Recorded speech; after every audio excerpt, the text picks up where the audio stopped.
Assalamualaikum warahmatullahi wabarakatuh. Apa kabar teman-teman? Di minggu sore yang ceria ini kita kembali belajar sama-sama. Jika beberapa hari yang lalu kita sama-sama belajar di Google Meet tentang kesadaran diri, maka sore ini saya coba menghubungkan materi pembelajaran diri itu dengan pekerjaan kita. Kesadaran diri bukan hanya sekedar kita mengetahui tentang kelebihan dan kekurangan kita, tapi kesadaran diri ini juga bisa kita maknai tentang kita tahu, kita sadar siapa kita, di mana kita, di posisi kita. Nah, pada kesempatan hari ini saya membahas tentang kesadaran dan memantaskan diri.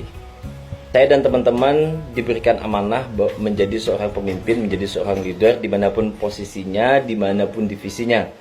Untuk itu, saya harus sadar bahwa saya adalah seorang manajer, saya adalah seorang leader, saya sebagai seorang SPP, saya sebagai seorang kapten dan lain sebagainya. Itu dulu harus kita tanamkan. Baru yang kedua, kita harus lakukan yang namanya memantaskan diri. Banyak orang yang sadar dirinya adalah seorang pemimpin, tapi tidak memantaskan diri sebagai seorang pemimpin. Bagaimana cara kita memantaskan diri sebagai seorang pemimpin? Berarti dari perilaku, tindakan, pekerjaan, kemudian apa yang disampaikan, apa yang diomongkan itu adalah selayaknya sebagai seorang pemimpin. Tidak bisa kita samakan saat kita menjadi seorang staf, gaya bicara kita, perilaku kita, berpikir kita, kritis kita sama dengan saat ini kita menjadi seorang pemimpin. Secara sederhana, tugas kita sebagai seorang leader ataupun sebagai seorang pemimpin yang pertama adalah mencarikan pekerjaan untuk tim atau staf. Setelah kita mencarikan pekerjaan, kita bagi pekerjaan itu untuk didelegasikan kepada tim. Tapi tidak hanya kita mencarikan dan kita membagikan pekerjaan itu, kita harus melakukan yang namanya kontrol. Apakah pekerjaan itu sudah dilakukan atau tidak? Apakah setiap orang sudah mendapatkan pekerjaan atau tidak? Selain dikontrol, sudah dipastikan setiap orang melakukan pekerjaannya, kita harus melakukan yang namanya validasi. Apa yang divalidasi? Dia melakukan pekerjaan, setelah itu dilakukan validasi. Apakah pekerjaan itu sesuai dengan role-nya? Apakah pekerjaan itu sesuai dengan yang semestinya? Misal, Kang Plating, apakah saat dia melakukan plating sudah menggunakan topi, sudah menggunakan sarung tangan? Apakah Kang Plating juga sudah melakukan icip-icip kuah dan lain sebagainya? Itu kita validasi, bukan hanya mengontrol, bukan hanya menginstruksikan kamu kerjaannya plating ya, kamu kerjaannya nge-waiter ya.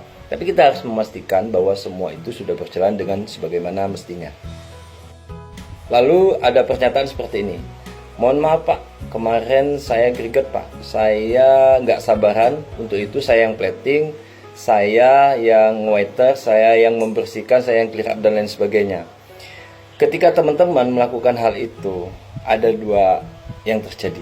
Yang pertama, teman-teman menurunkan standar leadership teman-teman menurunkan fungsi kontrol teman-teman.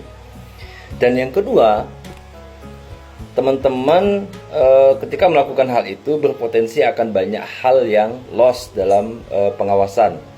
Ketika kita terjebak dalam satu posisi, misalnya teman-teman, saya menjadi seorang manajer, kemudian saya melakukan plating secara terus-menerusan sampai setengah jam, sampai 1 jam, sampai 2 jam, mungkin setengah hari. Saya yang nge-waiter, saya yang nge-bar, saya yang clear up. Saya bisa jamin 1000% akan banyak titik yang harusnya menjadi fungsi kontrol akan loss. Kenapa? Karena di situ tidak ada pengawasan. Tim kita melihat bahwa kita ini terjebak di plating, di bartender, di yang lainnya, maka juga dia bisa aja beranggapan, wah supervisor saya, manajer saya lagi sibuk, jadi dia bisa aja bekerja dengan tidak sesuai standar. Yang harusnya misal untuk sendok takar harusnya 2 sendok, bisa aja nggak sampai 2 sendok. Oh yaudah deh, saya nggak dilihat dan lain sebagainya. Itu potensi lossnya akan menjadi tinggi.